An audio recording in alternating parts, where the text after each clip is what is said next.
bahwa manusia itu akan berkembang kalau dia melakukan tindakan. Gagasan itu dia akan berhenti, tidak menjadi sesuatu hal yang besar kalau dia hanya sebatas gagasan, dia hanya sebatas angan-angan.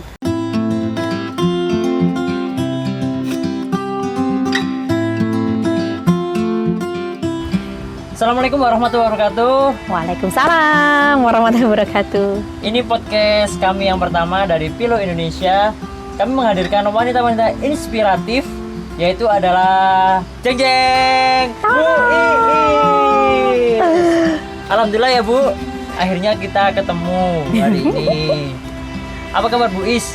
Alhamdulillah luar biasa. Alhamdulillah luar biasa. Ini terbawa saat di relawan Bu ya? Begitulah. Soalnya jawabannya kalau di relawan itu gimana kabar hari ini? Alhamdulillah luar biasa gitu katanya. Pembukaan aja udah inspiratif banget. Jadi Bu Is, sehari-hari Bu Is ini ngapain sih? Maksudnya aktivitasnya apa? Ya seperti wanita Indonesia pada umumnya, ngomong anak, masak, dan sedikit berinteraksi dengan manusia-manusia, dengan masyarakat sekitar. Itu aja sih.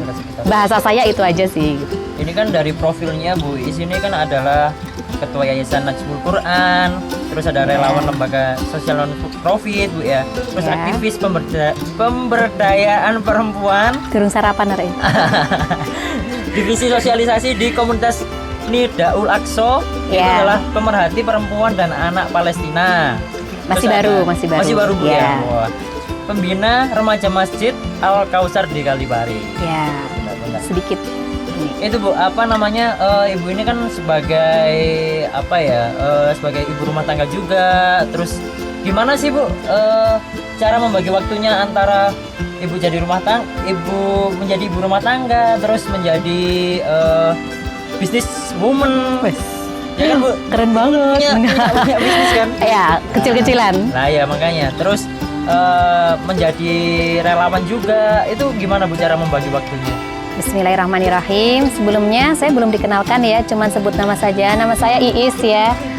Saya tidak sehebat itu, cuman ketika diminta sama Mas Nendi untuk Bu Iis, ayo gini nemenin saya gini-gini. Oke, insya Allah. Bismillah, saya cuman dengan niatan oke lah, berbagi inspirasi dengan teman-teman semua, teman-teman wanita Indonesia semuanya. Semoga sedikit yang bisa saya bagikan nanti bisa memberikan efek yang luar biasa. Jadi nanti kan saya juga dapat pahala juga kan, Mas Nendi. Ya. Oke, fokus ke pertanyaan tadi ya Mas Nendi. Kebetulan saya ibu rumah tangga dengan 4 anak. Tadi belum dikenalkan, saya kenalkan. Anak saya biar nggak bingung. Saya kok nggak diikutin ya? Saya MC baru. Oke, saya ibu rumah tangga dengan 4 anak. Alhamdulillah usia yang pertama 11 tahun dan yang keempat usia 7 tahun, menjelang 7 tahun, masih 6 tahun. Jadi alhamdulillah bagi ibu-ibu di luar sana, wah itu ramai sekali ya, alhamdulillah ramai sekali 4 anak usia yang rentangnya segitu. Nah, ketika tadi ditanyain bagaimana cara membaginya, alhamdulillah yang pertama adalah butuh support dari keluarga. Jadi saya tidak naif kalau misalkan ada di beberapa titik yang saya mungkin kurang. Nah, di situ kita akan saling melengkapi dalam keluarga kita. Jadi dengan pasangan kita bagaimana cara mengkomunikasikan dengan anak-anak kita, bahkan dengan anak-anak kita sampaikan, oh saya nanti begini-begini ya nak ya. Nah itu insya Allah sebagai salah satu sarana pendidikan bagi mereka untuk belajar mandiri dan juga pembelajaran buat mereka. Oke, kita harus hidup itu nggak harus melulu tentang mengurusi diri sendiri, tapi juga ternyata harus melihat orang lain juga, bukan mengurusi orang lain ya. Kita intinya harus bermanfaat, mengurusi orang lain, nggak seneni pasangannya orang lain juga. Intinya bahwa hidup itu tidak fokus ke kita aja, tapi ada banyak hal yang bisa kita lakukan untuk hidup kita lebih baik gitu, lebih berkualitas. Nah, bagaimana cara membagi waktu? Ya, pertama komunikasi dengan pasangan, dengan anak-anak. Jadi biasanya awal-awal mungkin butuh waktu untuk oh jadwalku seminggu begini dan itu kadang masih susah untuk diotak-atik. Tapi insya Allah kalau sudah terlatih biasanya, oh besok begini, oh besok ada acara begini, insya Allah lebih luas. Apalagi kalau sudah punya pasangan tuh ya. Nah itu komunikasi yang penting. Saya nanti ke sana ke sini. Nah sebenarnya kalau membagi waktu itu kita harus punya prioritas. Jadi untuk prioritas keluarga, oh yang penting misalkan anak-anak harus sudah ini, sudah selesai berarti saya bisa begini, dan itu jam yang berarti itu scheduling yang utama bagi saya adalah scheduling keluarga dulu, anak-anak, suami. Kalau mereka sudah selesai urusan kebutuhan mereka terhadap saya, baru nanti oke, urusan dengan yang lain, termasuk sekarang dengan Mas Nendi misalkan. Kita sampai berapa kali ganti nih Mas, ganti waktu ini. Mohon maaf. Oh enggak sibuk sih. Nggak sangat sibuk juga, cuman ya prioritas. Skala prioritasnya di mana? Makanya ketika saya nanya ke Mas Nendi bisa ditunda dulu nggak gitu, karena ini sepertinya masih ada prioritas lain yang harus saya dulukan. Nah gitu. Oh emang apa namanya? Jadi Bu Is itu tiap hari ngelis gitu atau gimana? Perempuan itu di sini banyak catatan. Nah kemarin ada yang saya share itu ya. Iya kan teman-teman perempuan itu insya Allah di sini di otaknya itu sudah semacam kayak ada daftarnya sendiri sebenarnya. Ada draftnya gitu. Ada draftnya. Itu untuk yang annual ya. Jadi tapi lebih baik memang kalau bikin ini time schedule itu paling bagus. Tapi ada tipikal-tipikal yang kayak saya yang nggak bisa rapi bikin jadwal gitu. Ya yang seringnya, tapi biasanya terekam di sini. Oh jam segini harus begini, harus apa. Nah Bu Is ini kan apa namanya bisa membagi waktu antara apa namanya keluarga, terus bisnis juga. Gak apa-apa Bu, silakan mau. Nggak ada gelas, saya lupa. Gak apa-apa Bu. Terus apa namanya jadi pemberdaya perempuan gitu Bu ya di Kalipari ya Bu, kalau nggak salah. Ya, relawan sih sebenarnya, kerelawan pemberdayaan dan perempuan juga, termasuk remaja masjid itu salah satu garapan di lembaga sosial. Ya, yang ingin ditanyakan. Itu pemberdayaan perempuannya di bidang apa Bu? Kalau boleh saya tahu. Awalnya itu dari hal kecil ya. Bu Is minta ini dong, senam antara grup senam. Akhirnya kita bikin kelompok senam, dan itu basisnya, mohon maaf karena memang saya bergerak di masjid waktu itu ya. Kita basisnya masjid. Jadi senamnya di sekitaran masjid. Akhirnya terbentuk komunitas senam. Nah di komunitas senam itu akhirnya bermunculan banyak ide dan kegiatan. Contohnya kita ini ya isi pelatihan nanam di polybag untuk pemanfaatan pekarangan. Terus setelah itu ganti lagi, ini ya kita bikin pelatihan sirup gitu. Karena kebetulan saya memang punya sedikit ngerti gitulah tentang cara bikin sirup nanam di pekarangan, karena dulunya saya pernah ada pengalaman bekerja di sana. Nah, jadi tidak fokus ke situ. Itu ada tujuan jangka panjang. Kemarin sudah kita komporin ibu-ibu itu kalau bisa ketika di rumah ada aktivitas kosong, kita manfaatkan untuk hal-hal yang bisa meningkatkan ekonomi. Ya, produktivitas sebenarnya, tapi lebih spesial ke ekonomi karena mintanya begitu. Makanya kenapa ada pelatihan, contohnya tadi kita buat pelatihan nanam di polybag. Itu kan kecil-kecil. Kalau di lahan yang besar kan nyangkul ya. Enggak, ini di polybag yang sayur gitu. Terus bikin sirup atau yang lainnya lah. Nah kemudian kita lihat juga potensi sekitarnya. Ada yang ternyata saya sudah bisa bikin kerupuk puli begini. Oke, minta tolong bikin, nanti saya bantu masarkan. Jadi kemarin kita bantu untuk packing. Sebenarnya saya cuman ini aja sih, fasilitator aja ya. Fungsi saya fasilitator dan juga menyemangati. Ini enak, bagi saya enak, karena kebanyakan mereka tuh minder. Saya bisa gini, kira-kira layak dijual nggak sih? Misalnya kayak gitu. Perempuan ya, nggak saya dulunya. Saya aja ya, kalau perempuan yang lain insya Allah sudah hebat. Jadi kadang mikirnya begini, ini nggak enak, nggak layak jual, saya malu. Mosok ini payu. Nah, bahasa Jawanya gitu, mosok ini payu. Nah, itu yang ngomporin. Saya bagian ngomporin. Ini menurut saya ini enak dan ini laku. Nah, bener, ketika ayo coba juali, coba bikin no. Nanti saya beli, saya jual, saya buatkan stiker ya. Sederhana aja, kita packing, kita buatkan stiker, kita jual, dan ternyata sebenarnya itu banyak yang berminat gitu, laku gitu. Oh, jadi tantangannya itu aja atau ada yang lain? Kalau tantangan utama itu sebenarnya di SDM. Jadi memotivasi orang itu tidak mudah. Apalagi perempuan tuh kan banyak prasangka ya. Ngene kok ngene gitu. Nah, sebenarnya motivator itu yang terbaik itu kan diri kita sendiri, bukan orang lain. Jadi sebenarnya saya bukan istilahnya bukan ngomporin ya. Bukan motivasi sebenarnya, cuman ngasih bisikan-bisikan aja ke mereka bahwa kamu tuh mampu, kamu itu bisa. Karena kalau saya ngasih kata-kata itu percuma, kalau dia sendiri sebenarnya down duluan gitu. Nah, berarti menyemangati mental mereka gitu. Nah, iyalah menyemangati mental. Menanamkan mindset positif gitu. Nah, itu benar-benar menyemangati mental. Boleh Bu, diminum dulu. Enggak, saya sungkan. Nanti kan keanggunan saya hilang kalau begini. Kali ya, anggun banget ini. Ini sangat anggun banget. Fitnah. Bu Is ini kan dengan segala kesibukannya, kenapa sih Bu kok pengen terjun langsung ke masyarakat? Oke, yang pertama, kebahagiaan yang kita dapat ketika kita melihat orang lain bahagia itu beda. Ketika kita cuman aku punya dana ini wis, justru saya sebaliknya, saya kadang dibantu dana dari teman-teman untuk bantu menyalurkan. Kenapa? Feel-nya beda. Yang pertama, yang kedua, sebaik-baik orang itu kan yang bermanfaat buat orang lain. Kalau saya tidak punya harta, mungkin bisa dengan tenaga saya. Nah, saya mampunya di sana, saya punyanya di tenaga, saya punyanya kemampuan saya komunikasi dengan orang. Nah, itu yang saya optimalkan.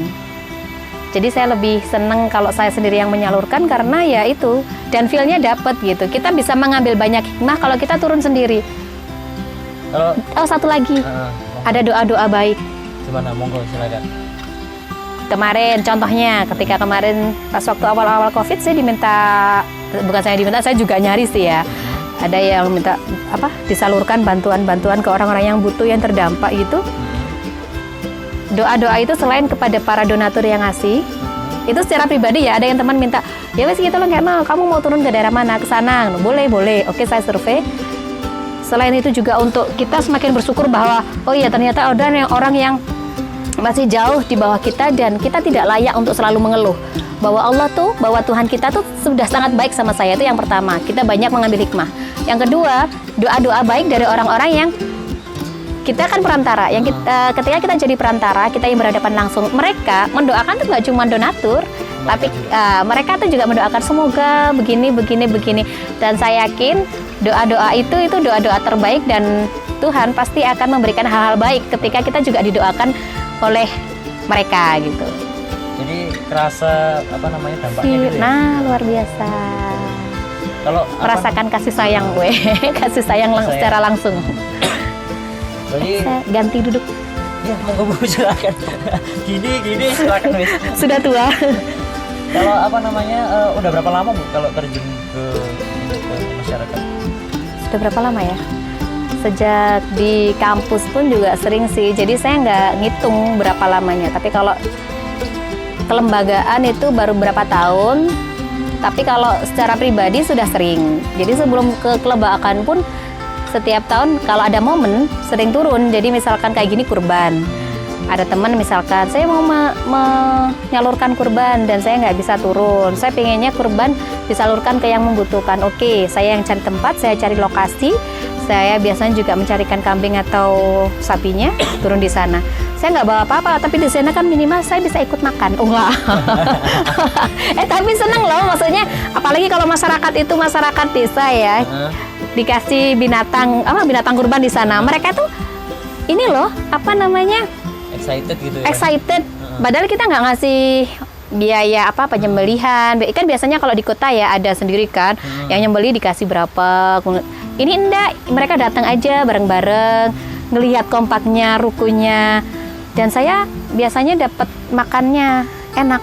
Kan masakan mereka enak, alhamdulillah. saya pernah di Kanipare itu kan makan aja Ya. gitu ya. Enak Makanya banget. ini Nah, kalau ingin program penggemukan, oh enggak, perbaikan gizi boleh ke sana.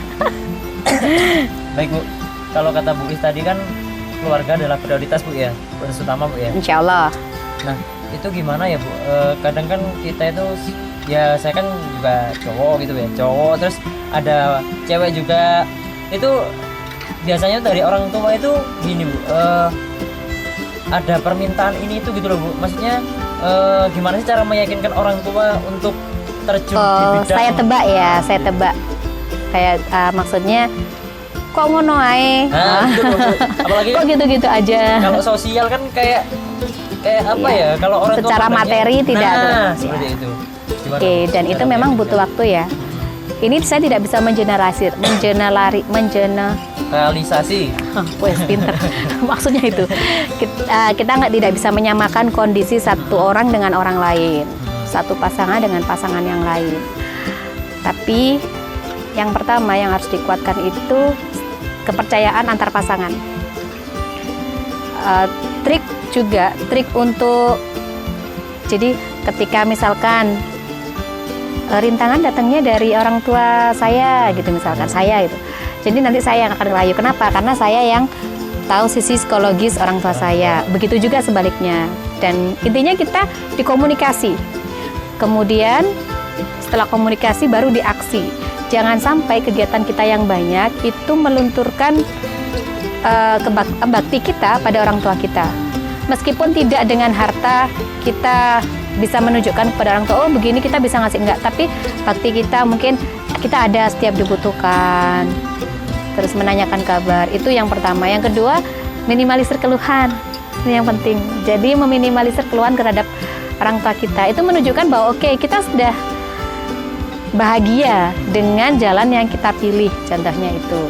Ya awalnya dulu Proses ya. ya berproses lah. Saya dulu kan juga kerja di lembaga pemerintah dan awalnya memang orang tua dan mertua itu berharap saya bisa di sana karena memang beliau-beliau dulunya juga di sana. Maksudnya di lembaga pemerintah. Tapi ketika suami saya meminta saya untuk resign, oh itu nggak lama loh waktunya. 1 minggu cuman, ayo 1 minggu dari ini sudah resign. Wow. Itu sempat agak ini saya. Cuman ketika orang tua saya nggak mantap begini-begini, saya yakin. Karena bagi saya, titah suami saya itu adalah yang utama. Maka gimana caranya saya untuk meyakinkan juga kedua orang tua saya bahwa insya Allah kalau rezeki itu bukan dalam bentuk uang saja. Kebetulan waktu itu anak saya yang nomor 4 1 tahun usianya. Dan suami berharap anak saya tidak kehilangan momen untuk mendampingi anak-anak. Ini pilihan loh ya, maksudnya setiap keluarga itu punya pilihan sendiri-sendiri. Saya dan suami pilihannya begini, ada pasangan yang punya pilihan tetap bekerja dengan pendamping begini. Itu masing-masing keluarga punya pilihan sendiri. Dan itu tidak ada yang salah menurut saya selama tadi yang penting komunikasi antar keluarga itu baik. Yang pertama itu, yang kedua juga wasit. Jadi ketika berkeluarga itu wasit apa yang kita gunakan? Kalau ada masalah, nah kalau kita gitu, itu sudah komunikasi dengan suami. Jadi, oke, kan manusia itu memang egois ya, nggak laki-laki nggak perempuan. Meskipun laki-laki itu diciptakan lebih banyak egoisnya. Sunatullah udah harga dirinya juga lebih tinggi. Sudah itu sunatullah itu udah. Makanya kadang lebih baik diam aja, meskipun kadang gremet-gremet ya. Dan saya juga punya egoisme juga. Bukan berarti saya nggak punya, saya punya. Kita dengan kepala sendiri-sendiri dan kadang menurut saya ini benar, menurut itu benar dan menurut orang lain sama-sama benarnya. Nah, kita kan mau akhirnya mencari apa yang dijadikan wasitnya, dijadikan patokan itu apa? Akhirnya jalan tengahnya apa? Oke, patokannya ya agama. Jadi ketika menurut agama itu begini-begini, oke lah, oke fine. Nah, kalau kayak gitu egoisme itu nomor kesekian. Susah, sangat susah. Kadang apalagi kalau sudah terkait egoisme ya dan harga diri, wah wes. Tak kira wasit itu ada orang ketiga. Oh enggak orang ketiga. Enggak. Wasit itu maksudnya wasit, ya itu tadi. Ada orang yang memilih oke, orang tua jadi wasit. Iya. Jadi keputusan orang tua itu final. Ada yang begitu. Ada yang entahlah, terserah mau ambil. Kalau saya pribadi dengan suami itu agama menjadi wasit. Jadi keputusan apapun ketika kita berselisih itu yang dijadikan patokan. Terus selalu ada jalan tengah berarti itu ya? Insya Allah. Jalan perdamaian. Berdamai. Kadang untuk mengambil satu kata iya tuh butuh bertahun-tahun loh. Masa sih? Ya saya ceritakan tadi, wah saya nanti jadi ini. Gak apa-apa, silakan. Kadang saya mengusulkan begini, anak kita maunya apa? Saya mau leskan ini, contohnya begini. yang renang tadi. Iya. Saya maunya anak di les ajar renangnya, oh enggak. Nanti saya ajarin sendiri, contohnya begitu. Itu butuh waktu 5 tahun, akhirnya deal dia. Oke, anak saya bukan meyakinkan ya, karena itu akhirnya keputusan beliau juga. Butuh waktu 5 tahun untuk punya sama-sama keputusan. Oke. Yes. Begitu. Begitupun dengan saya. Dulu mungkin saya kurang support dengan usaha suami, karena ya itu tadi, setiap manusia kan punya proses ya, jalan yang panjang hingga pada titik ini. Saya dibesarkan dengan keluarga yang terbiasa di guru ya, oke lah, guru, dan ayah saya juga di lembaga pendidikan juga, kebetulan mertua juga. Tapi suami memilih untuk berwirausaha, dan kebetulan waktu itu saya juga di lembaga pemerintahan. Akhirnya saya yang namanya usaha kayak itu kan nggak biasa. Yes. Nah, itu proses yang panjang juga bagi saya pribadi untuk bisa menerima. Jadi yang penting itu kita menghargai tiap proses yang kita lalui. Kemudian kita harus bisa menyemangati diri, oke, ini yang terbaik. Itu tadi, cari wasit. Jangan selalu membenarkan apa yang menurut kita benar. Karena kalau itu kita turutkan, kita akan menjadi manusia yang egois. Oh, jadi ibu dulu kurang setuju kalau suami Bukan kurang setuju ya, dukungan saya terhadap suami itu kurang terasa. Sampai dulu protes. Oh, gitu. Loh, kamu dulu nggak support. Jadi dia memang kurang merasa disupport oleh saya. Oh, gitu. Jadi akhirnya ibu Isin ada usaha sekarang. Ya, sedikit sih, kecil-kecilan. Ya itu tadi, makanya pasangan tuh yang penting komunikasi. Terus tadi, apa yang kita jadikan patokan, landasan, visi misi dalam rumah tangga itu harus jelas. Sama suami sering diingatkan, oke, kalau dalam agama saya kan berdagang itu sunnah, oke, kita ambil itu. Yang kedua, 9 pintu rezeki itu adalah dengan berdagang, itu kita ambil, oke. Dan satu lagi, yang menohok, kadang obat itu pahit. Kamu jangan sombong. Nah, ini penting. Karena kalau tipikal saya itu jujur, kalau dipupuk terus emang jadinya sombong gitu. Oh, Karena lebih banyak orang yang memuji daripada mengilokkan. Benar. Apa bahasa Indonesianya? Mengilokkan lah. Itu. Tolong terjemahkan lah, jangan pakai bahasa saya. Apa sih? Mengejek. Oh, ya. Mengejek. Benar. Sulit lah. Iya. Minim kritikan. Kebetulan kita pasangan yang serasi. Suami pinter ngeritik. Alhamdulillah. Dan saya akhirnya di sana jadi bisa introspeksi. Oke, nggak semua yang saya lakukan itu benar. Justru itu akan memupuk kesombongan. Jadi kita akan menjadi manusia yang selalu merasa benar, dan itu akhirnya membesarkan egoisme kita sebagai manusia. Oh iya Bu, dari sini adakah cerita menarik dari wanita-wanita yang Ibu berdayakan? Ibu berdayakan. Saya berdayakan, saya jual enggak. Ya intinya yang yang berinteraksi dengan saya gitu aja ya. Banyak sih, mulai dari yang mendampingi teman-teman yang divorce, ada juga yang tadi usaha. Itu luar biasa. Jadi dari yang nggak pede, ada yang nggak pede. Oh, saya bisa bikin sederhana kerupuk puli. Tahu kerupuk puli? Tahu. Tenan. Tahu. Oke. Kerupuk nasi itu ya. Itu yang nggak pede dengan produknya. Dia, aduh masa gini aja bisa dijual. Dan saya ikut bahagia ketika dia bikin, saya packing jadi cantik. Jadi belum sempat dijual aja saya packing, saya kasih stiker dulu. Api gitu aja sudah senang. Iya sih. Setiap ekspresinya itu udah luar biasa. Terus saya jualkan, oh ternyata laku ya. Yang bisa saya bikin itu laku. Nah, hal-hal seperti itu yang sering saya dapatkan dan seneng. Ada juga yang di teman-teman remaja masjid itu kan juga sekarang saya lagi pendampingan dari lembaga zakat, salah satu lembaga zakat untuk pemberdayaan teman-teman remaja masjid ternak bebek. Dan yang sudah jalan sampai ke produk. Jadi yang sulit itu meyakinkan mereka, ini yang sudah kamu besarkan dengan seperti anak sendiri nih, bebeknya maksudnya. Itu Malika atau bebek? Bebek. Jadi yang sudah kamu besarkan seperti anak kamu sendiri ini, itu nilainya akan bertambah banyak kalau menghasilkan produknya dari hulu ke hilir. Maksudnya apa? Dari produk yang benar-benar membesarkan sampai dia mateng jadi bebek ungkep. Nah, ini juga pengalaman luar biasa karena orangnya akhirnya semangat. Ini akhirnya punya produk. Awalnya nggak pede, masa Bu? Iya. Ini bapak-bapak ya.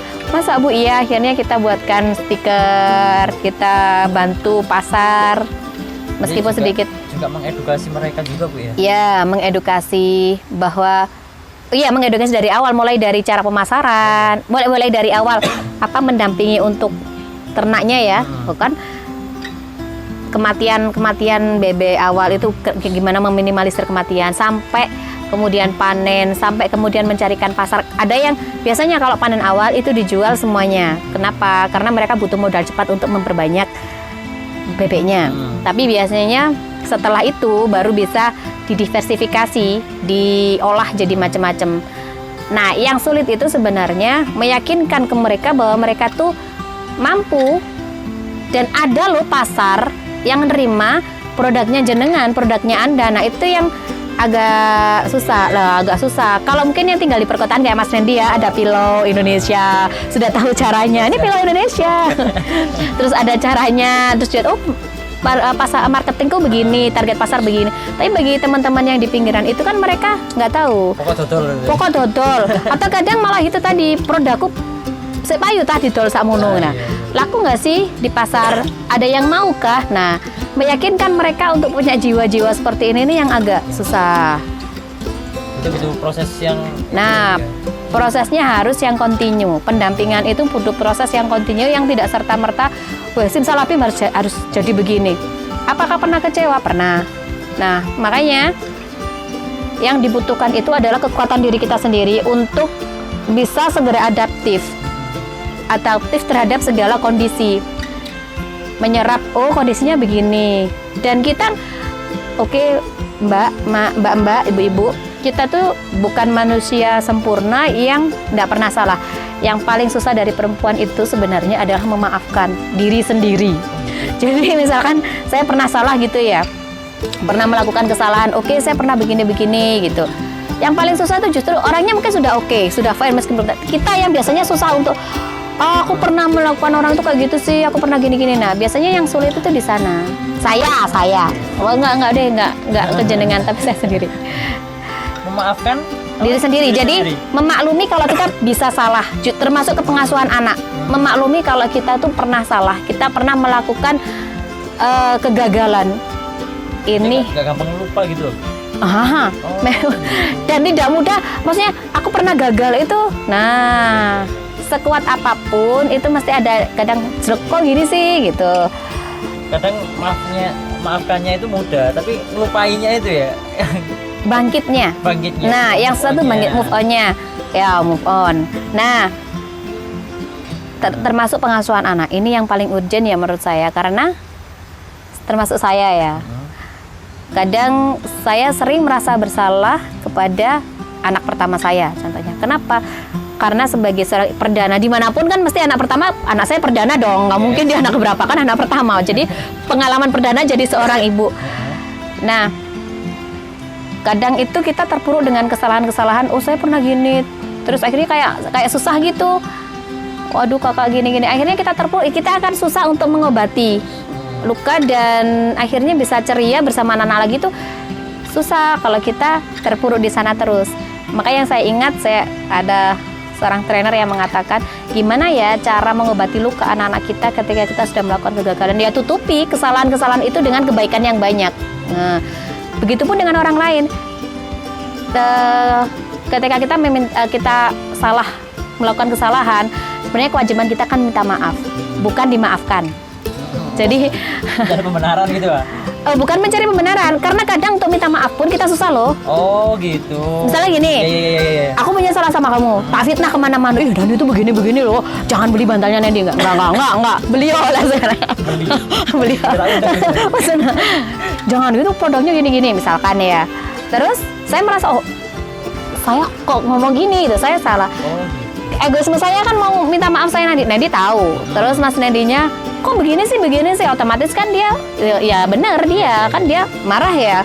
Nah, yang paling susah itu adalah saya minta maaf ke kamu kan. Itu gengsi atau gimana? Dirimu gitu nggak? Enggak Susah. Oh ya alhamdulillah. Gengsi juga. Terus kemudian apa ya? Ya itu tadi gengsi, pembenaran bahwa saya nggak itu tadi manusia perempuan apa? Nggak pernah. Nggak pernah salah. Jadi kalau saya minta maaf kan berarti saya membuktikan bahwa saya salah ya.